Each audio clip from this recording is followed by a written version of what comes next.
हमारी लाइफ में अनेक ऐसे अवसर आते हैं जब हम विभिन्न प्रकार के मनोदशा का या इमोशंस का अनुभव करते हैं। कभी हमें गुस्सा आता है, कभी हम ज़्यादा एनर्जी फील करते हैं। हमारी लाइफ में कभी अनिद्रा की शिकायत आती है, कभी कुछ और होता है। तो इन सब चीज़ों के पीछे आखिर कौन जिम्मेदार है? हमारे बॉडी में कौन कौन सी बायोकेमिकल रिएक्शंस होते हैं? हमारा बॉडी कैसे इसे हैंडल करता है? इन सब के बारे में जानने के लिए आज हम यहाँ पर एक टॉपिक स्टार्ट करने जा रहे हैं जिसका नाम है हमारा एंडोक्राइन सिस्टम यानी कि अंतःस्रावी तंत्र। आखिरकार ये अंतःस्रावी तंत्र होता क्या है और इसका हमारे बॉडी में क्या उपयोगिता है, यह क्या कार्य करता है, इसके बारे में आइए जानने का प्रयास करेंगे। इस वीडियो में हम बेसिकली एंडोक्राइन सिस्टम और मेनली जो हमारा पिट्यूटरी ग्लैंड है यानी कि पीयूष ग्रंथि, उसके कार्यों तक सीमित रहेंगे। अन्य ग्रंथियों के बारे में हम अलग वीडियो में चर्चा करेंगे। तो आखिरकार ये ग्रंथि होती क्या है? What is gland? देखिए, जो हमारे बॉडी में जो ग्रंथि है वह एक ऐसा भाग होता है जो किसी विशिष्ट कार्य को करने के लिए कुछ केमिकल यानी कि हार्मोन्स छोड़ता है और ये बनाता भी है। अर्थात जो ग्रंथियां होती हैं यानी कि ग्लैंड्स होते हैं, वो सिक्रेटरी ऑर्गन है, स्त्राव करने वाले अंग है। अर्थात इनसे कोई ना कोई केमिकल या हार्मोन सिक्रीट होता है।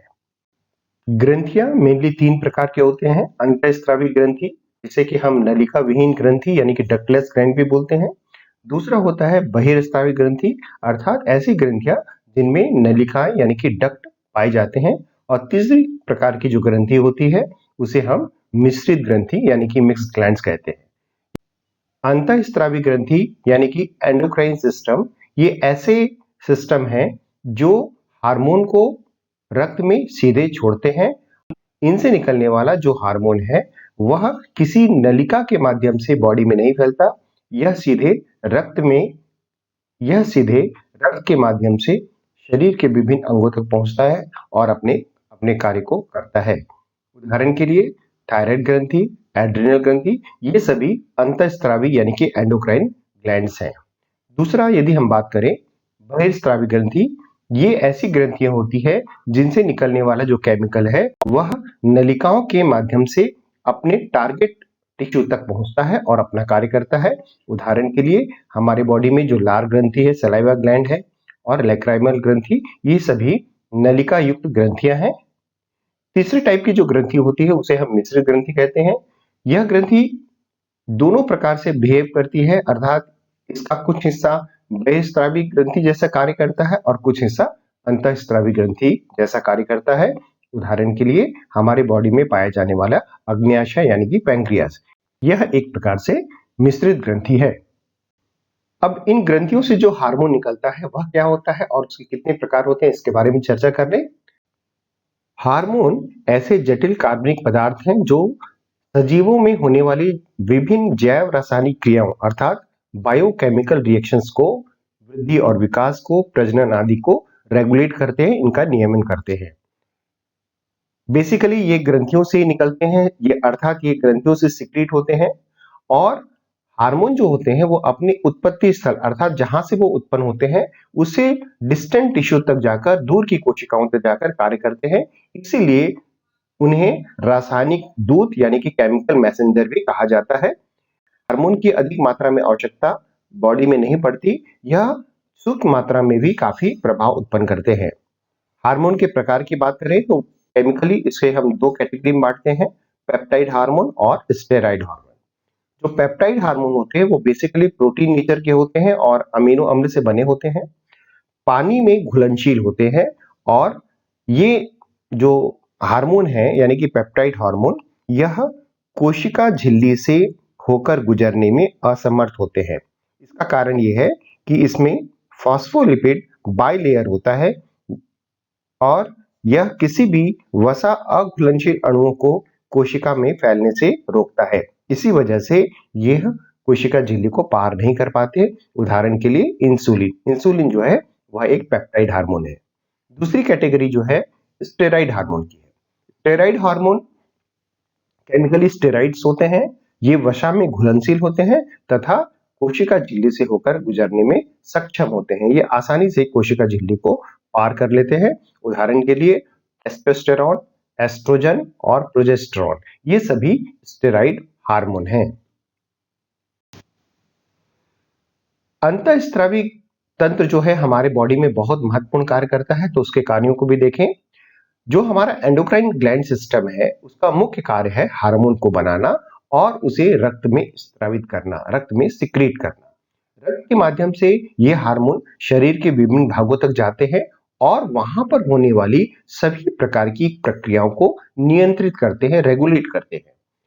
ये जो हार्मोन होते हैं वो हमारे शरीर में जो मेटाबॉलिक एक्टिविटीज होती है, चयापचय की क्रियाएं होती है, वृद्धि और विकास होता है, इन सभी को रेगुलेट करते हैं, नियंत्रित करते हैं।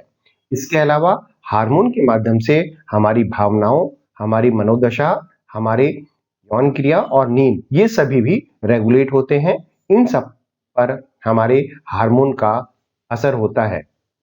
यदि हम हमारे बॉडी में अंतःस्रावी तंत्र के बारे में चर्चा करें, तो हमारे बॉडी में अलग अलग हिस्सों में अलग अलग अंतःस्रावी ग्रंथियां हैं। मस्तिष्क में हाइपोथैलेमस, पिट्यूटरी और पीनियल ग्रंथि है, जबकि गर्दन में यानी कि हमारे गले में थायराइड और पैराथायराइड ग्रंथि स्थित है। हमारे फेफड़ों के पास थाइमस ग्रंथि है, जबकि पेट के पीछे यानी कि हमारा जो ड्यूोडेनम होता है उसके बीच में अग्न्याशय यानी कि पैंक्रियास ग्रंथि है। किडनी के ऊपर की ओर एड्रिनल ग्रंथि स्थित होती है। जो हमारा पेल्विक एरिया होता है, श्रोणि क्षेत्र होता है, उसमें महिलाओं में अंडाशय होता है जबकि पुरुषों में वृषण होता है। ये अलग अलग एंडोक्राइन ग्लैंड्स हैं जो हमारे बॉडी में अलग अलग जगह पर रहते हैं और इनके विशिष्ट कार्य भी होते हैं। तो आज के इस वीडियो में हम लोग बात करने जा रहे हैं जो पिट्यूटरी ग्रंथि होती है उसके बारे में हम बात करने जा रहे हैं। पिट्यूटरी ग्रंथि जो है उसे हम हिंदी में पीयूष ग्रंथि कहते हैं और इसके कार्य के हिसाब से इसे मास्टर ग्रंथि भी कहते हैं।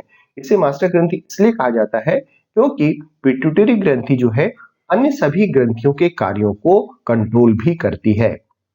हमारी जो पिट्यूटरी ग्रंथि है, जिसे हम हाइपोफिसिस भी कहते हैं, वह एक छोटे मटर आकार की ग्रंथि है और यह हमारे मस्तिष्क के आधार पर, जो हमारा ब्रेन का जो बेस होता है, वहां पर हाइपोथैलेमस के नीचे स्थित होता है। यहाँ पर आप देख सकते हैं कि ये हमारा ब्रेन है और यहाँ पर यह हमारा पिट्यूटरी ग्लैंड है। यदि हम पिट्यूटरी ग्लैंड को देखें तो यहाँ पर हमें दो लोब दिखाई दे रहा है, एंटीरियर पिट्यूटरी और पोस्टीरियर पिट्यूटरी।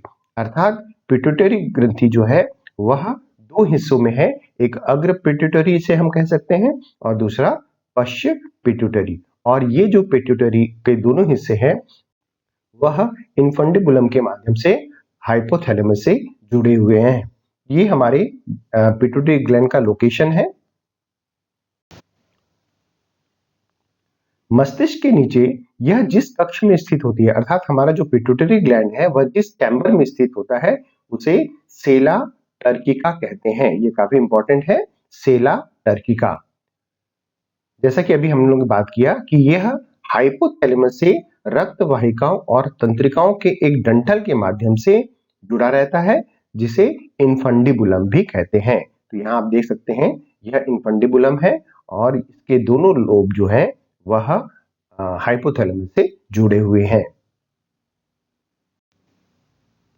यदि हम पिट्यूटरी ग्रंथि के कार्यों को देखें तो आप इस चित्र के माध्यम से देख सकते हैं कि हमारे ब्रेन में हमारी बॉडी में जो अलग अलग पिट्यूटरी ग्लैंड है वह कहाँ पर स्थित है। ये ब्रेन वाले एरिया में देखिएगा पिट्यूटरी ग्लैंड है, गले वाले एरिया में थायराइड ग्रंथि है, फिर लीवर, एड्रिनल, पैंक्रियास और टेस्टिस, ये सभी ग्रंथियां हैं। और आप देख सकते हैं कि ये जो पिट्यूटरी ग्लैंड है यह इन सभी ग्रंथियों पर अपना प्रभाव दिखा रहा है। इसीलिए हम पिट्यूटरी ग्लैंड को मास्टर ग्लैंड यानी कि मास्टर ग्रंथि भी कहते हैं। यदि हम इसको समराइज करें तो इससे luteinizing hormone, follicle stimulating hormone, adrenocorticotropic hormone, growth hormone, MSH और टीएसएच, ये सभी हार्मोन्स सिक्रीट होते हैं और यह अलग अलग हिस्से में जाकर अपना प्रभाव दिखाते हैं।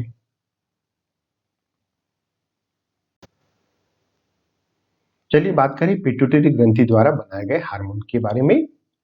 पिट्यूटरी ग्रंथि से एड्रिनोकार्टिकोट्रोपिक हार्मोन यह निकलता है जिसे हम ACTH कहते हैं और यह बेसिकली हमारा जो पिट्यूटरी ग्रंथि है उसके सामने वाले हिस्से यानी कि एंटीटीर अर्थात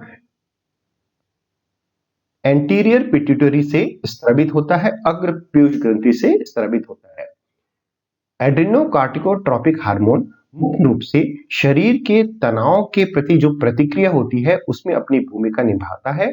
यह एड्रिनल ग्रंथि को कार्टिसोल अर्थात तनाव हार्मोन का उत्पादन करने के लिए उत्तेजित करता है।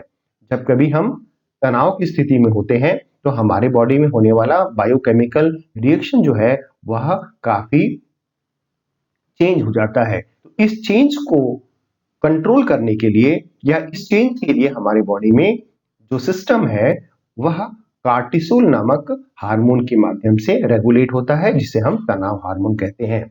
ये जो तनाव हार्मोन है उसका मुख्य कार्य है हमारे बॉडी में जो मेटाबॉलिक एक्टिविटीज है उसको रेगुलेट करना है, हमारे बॉडी में रक्तचाप यानी कि ब्लड प्रेशर को बनाए रखना है, रक्त शर्करा के स्तर को भी ये कंट्रोल करता है और इन्फ्लेमेशन यानी कि सूजन को भी ये कम करता है। तो ये सभी जो कार्य है वह कार्टिसोल के माध्यम से होते हैं और कार्टिसोल के उत्पादन को कंट्रोल करने का काम एड्रिनोकार्टिकोट्रोपिक हार्मोन यानी कि ACTH के द्वारा किया जा रहा है जो कि पिट्यूटरी ग्रंथि द्वारा बनाया जाता है। पिट्यूटरी ग्रंथि द्वारा बनाया गया जो सेकंड हार्मोन है जिसे हम फॉलिकल स्टिमुलेटिंग हार्मोन यानी कि FSH कहते हैं, यह भी अग्र पिट्यूटरी ग्रंथि द्वारा स्रावित होता है और इसका बेसिकली जो काम है वह हमारे जननों का विकास करना है, अर्थात हमारे जो गोनेट्स हैं यानी कि हमारे जो सेक्स एरियाज हैं उसका विकास करना है। पुरुषों में यह शुक्राणु उत्पादन को स्टिमुलेट करता है जबकि महिलाओं में यह अंडाशय से होने वाला जो एस्ट्रोजन है उसके उत्पादन को स्टिमुलेट करता है।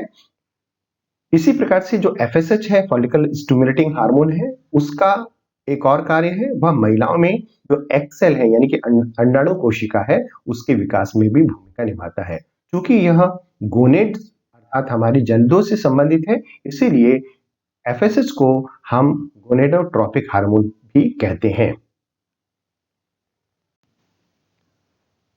अगला जो हार्मोन है उसे हम वृद्धि या ग्रोथ हार्मोन कहते हैं। यह अग्र पिट्यूटरी ग्रंथि से स्रावित होता है। ग्रोथ हार्मोन को सोमेटोट्रोपिक हार्मोन भी कहते हैं। यह मुख्य रूप से बच्चों में विकास को उत्तेजित करता है, स्टिमुलेट करता है। यदि ग्रोथ हार्मोन सही ढंग से कार्य करता है तो बच्चों का समय पर विकास हो जाता है। वयस्कों में ग्रोथ हार्मोन के द्वारा स्वस्थ मांसपेशियां और हड्डियों को बनाए रखा जाता है। ग्रोथ हार्मोन के द्वारा जो मेटाबॉलिक एक्टिविटीज है, चयापचयी क्रियाएं हैं अर्थात भोजन को ऊर्जा में बदलने की क्रिया, इस पर भी नियंत्रण रखा जाता है। अगला जो हार्मोन है उसे हम ल्यूटिनाइजिंग हार्मोन या LH कहते हैं। यह भी अग्र पिट्यूटरी ग्रंथि से स्रावित होता है। जो ल्यूटिनाइजिंग हार्मोन है वह महिलाओं में जो अंडाणु उत्पादन है अर्थात जो अंडाशय है उससे जो एक्स सेल निकलता है उसके उत्सर्ग को उत्तेजित करता है, स्टिमुलेट करता है। उसी प्रकार से पुरुषों में यह टेस्टोस्टेरॉन उत्पादन को भी उत्तेजित करता है। क्योंकि यह भी गोनेड से संबंधित है इसलिए इसे गोनेडोट्रोपिक हार्मोन भी कहते हैं। Next is prolactin. प्रोलैक्टिन जो है वह पिट्यूटरी ग्रंथि के अग्र पिट्यूटरी भाग से यानी कि अग्र पीयूष ग्रंथि से स्रावित होता है। यह महिलाओं में दुग्ध उत्पादन को प्रेरित करता है और स्तन ग्रंथियों का विकास करता है। अर्थात जब बच्चे का जन्म होता है तो उस समय स्तन ग्रंथियों को यह एक्टिव करता है ताकि वह दूध उत्पादन कर सके। इसी प्रकार से अगला जो हार्मोन है उसे हम थायराइड प्रेरक हार्मोन या थायराइड स्टिमुलेटिंग हार्मोन कहते हैं। अर्थात पिट्यूटरी के एंटीरियर लोब से ये स्रावित होता है। यह थायराइड ग्रंथि को थायरॉक्सिन हार्मोन का उत्पादन करने के लिए उत्तेजित करता है यानी कि स्टिमुलेट करता है। आइए अब हम बात करते हैं ऐसे हार्मोन जो कि हाइपोथैलेमस द्वारा निर्मित होते हैं परंतु वह पिट्यूटरी ग्रंथि द्वारा रेगुलेट होते नियंत्रित होते हैं। और इसमें पहला है एंटी डायूरेटिक हार्मोन जिसको कि हम ADH कहते हैं। जो ADH है या एंटी डायूरेटिक हार्मोन है वह पिट्यूटरी ग्रंथि के पोस्टीरियर लोब यानी कि पश्च पिट्यूटरी ग्रंथि से स्रावित होता है और इसका मुख्य कार्य है शरीर में जल का संतुलन बनाए रखना और सोडियम के स्तर को नियंत्रित करना। अगला जो हार्मोन है ऑक्सीटोसिन, यह भी पश्च पिट्यूटरी ग्रंथि द्वारा स्रावित होता है। शिशु जन्म के समय प्रसव वेदना प्रारंभ करता है। जब बच्चे का जन्म होने वाला है तो जो लेबर पेन होता है वह प्रारंभ करने का काम भी ऑक्सीटोसिन के माध्यम से होता है। जन्म देते समय गर्भाशय को सिकोड़ने के लिए संकेत भेजकर यह प्रसव को आगे बढ़ाने में मदद करता है। इसके अलावा ऑक्सीटोसिन जो है वह स्तन ग्रंथियों को मेमरी ग्लैंड्स से जो दूध उत्पादन होता है उसके भी स्राव को प्रेरित करता है। यदि हमारा पिट्यूटरी ग्रंथि सही ढंग से कार्य नहीं करता तो उसके क्या दुष्परिणाम हो सकते हैं। यदि पिट्यूटरी ग्रंथि से कम मात्रा में हार्मोन का स्राव होता है, सिक्रेशन होता है, तो उस स्थिति को हम हाइपोपिट्यूटरिज्म कहते हैं, अर्थात कम मात्रा में हार्मोन का सिक्रेशन। तो यदि हार्मोन कम मात्रा में सिक्रेट होगा तो इसका क्या क्या प्रभाव हो सकता है। यदि ग्रोथ हार्मोन यानी कि डीएच कम मात्रा में सिक्रेट हो रहा है तो स्वाभाविक तौर पर जो बच्चों में वृद्धि और विकास होना है उस पर प्रतिकूल प्रभाव पड़ेगा। बच्चे देर से बड़े होंगे या उनका ग्रोथ रुक जाएगा। सेकंड, सेंट्रल डायबिटीज इंसिपिडस, यदि पर्याप्त मात्रा में एंटी डायूरेटिक हार्मोन नहीं बनता तो शरीर में बहुत अधिक मात्रा में मूत्र बनता जाता है और शरीर में पानी की कमी हो जाती है। डायबिटीज पेशेंट को बार बार मूत्र त्यागने की इच्छा होती है तो उसका रीजन यह है कि उनके बॉडी में एंटी डायूरेटिक हार्मोन पर्याप्त नहीं बन पा रहा है और इसलिए जल का संतुलन रखने में उनके शरीर में तकलीफ हो रही है। तीसरा, सेंट्रल हाइपोगोनेडिज्म। तीसरा है सेंट्रल हाइपोगोनेडिज्म। जब पर्याप्त ल्यूटिनाइजिंग हार्मोन और फॉलिकल स्टिमुलेटिंग हार्मोन नहीं बनता तो जो हमारे गोनेट्स हैं यानी कि हमारे जो जनन है उनका विकास प्रभावित होता है, यौन क्रियाओं पर भी और प्रजनन में समस्याएं आती है। नेक्स्ट इज केंद्रीय अधिवृक्क अपर्याप्तता अर्थात सेंट्रल एड्रिनल इनसफिशिएंसी। जब हमारे बॉडी में पर्याप्त मात्रा में एसीटीएच एड्रिनोकार्टिकोट्रोपिक हार्मोन नहीं स्रावित होता है तो कार्टिसोल यानी कि जो हमारा तनाव हार्मोन होता है उसको जारी करने में शरीर असमर्थ होता है और तनाव की स्थिति में बॉडी सही ढंग से रिएक्ट नहीं कर पाता। अगला है सेंट्रल हाइपोथायराइडिज्म। यह स्थिति तब आती है जब पर्याप्त मात्रा में थायराइड स्टिमुलेटिंग हार्मोन का उत्पादन थायराइड ग्रंथि द्वारा नहीं किया जाता और उसकी वजह से थायरॉक्सिन की कमी हो जाती है।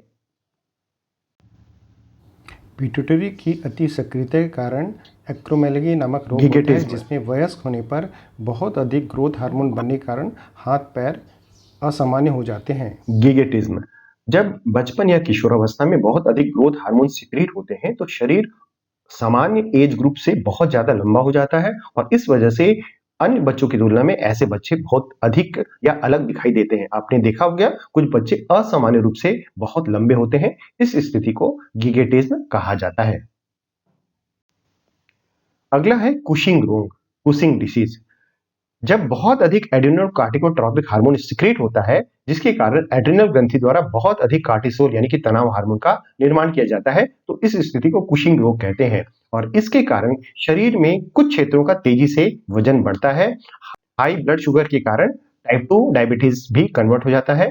यदि हम इसके लक्षण की बात करें तो कुशिंग रोग में शरीर के ऊपरी भाग में मोटापा आ जाता है जबकि हाथ पैर पतले होते हैं। पीठ में अलग से एक कुबड़ जैसा बन जाता है फैट के डिपॉजिट होने के, जिसको कि हम बफेलो हम कहते हैं। ऐसे लोगों के पेट में स्ट्रेच मार्क बहुत अधिक दिखाई देते हैं। तो ये सभी कुशिंग रोग के लक्षण हैं जो कि बहुत अधिक एसीटीएच के सिक्रेशन से होते हैं। अगला है हाइपर प्रोलैक्टिनेमिया। जब बॉडी के द्वारा बहुत ज्यादा प्रोलैक्टिन का निर्माण होता है तो इस स्थिति में महिलाओं में बांझपन की स्थिति आती है और कभी कभी दूधिया निप्पल डिस्चार्ज होता है, उनके स्तन से दूधिया कलर का एक सिक्रेशन होने लगता है। तो यह हाइपर प्रोलैक्टिनेमिया का लक्षण है।